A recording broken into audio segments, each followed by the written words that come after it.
Hello, welcome. Today I would like to give a book summary about Peace with the Inner Child by Michael Mary. It's a German book, awesome book.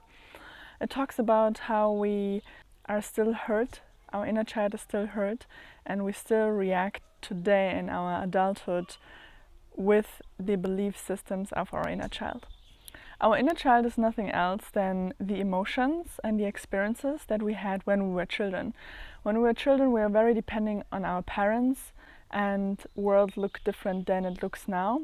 We have certain experiences, and some of them were traumatizing to us, where we came to believe that I'm not good enough, I'm too lazy, I'm too fat, I'm not smart enough, I will never make it, all these kind of belief systems based on certain experiences. And we act on these belief systems still today, even though they're not true. The way to deal with that is, okay, first of all, I'm going to give you an example. There's a police officer coming in a coffee store, and based on your experiences, you will act now. And there are different scenarios. So for example, you might act like you're going to throw yourself on the ground because you're super scared and afraid because of a major event you had in your childhood. Another option is you're just going to laugh about that person because he looks like a jerk, he's not even serious. And option 3 could be you're just sitting there and observing that guy and see what happens. Patient. You really see every single situation, you can react differently, and you do based on your experiences. So you might find yourself in situations that continue to repeat themselves.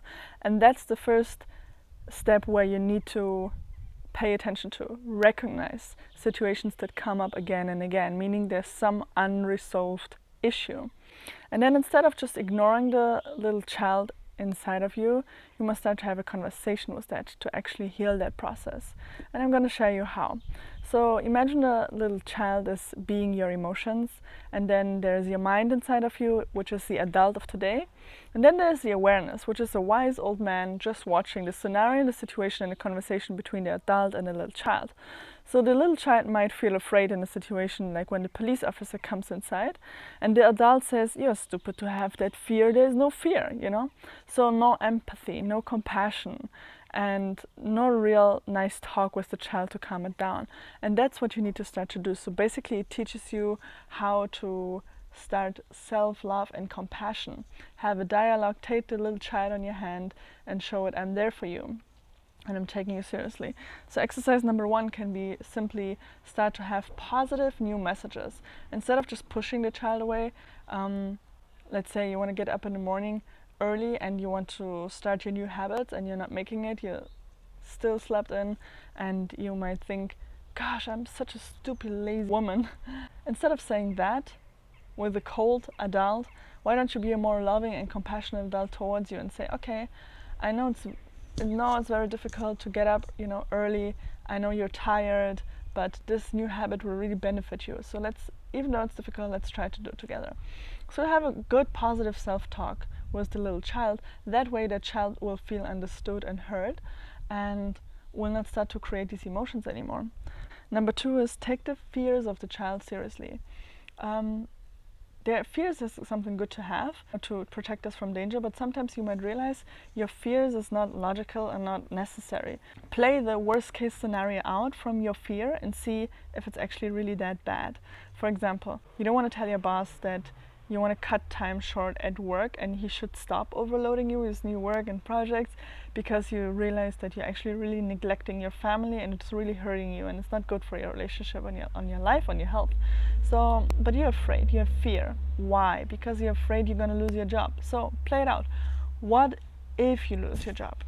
Okay, you'll not be able to pay rent. What if you're not able to pay rent?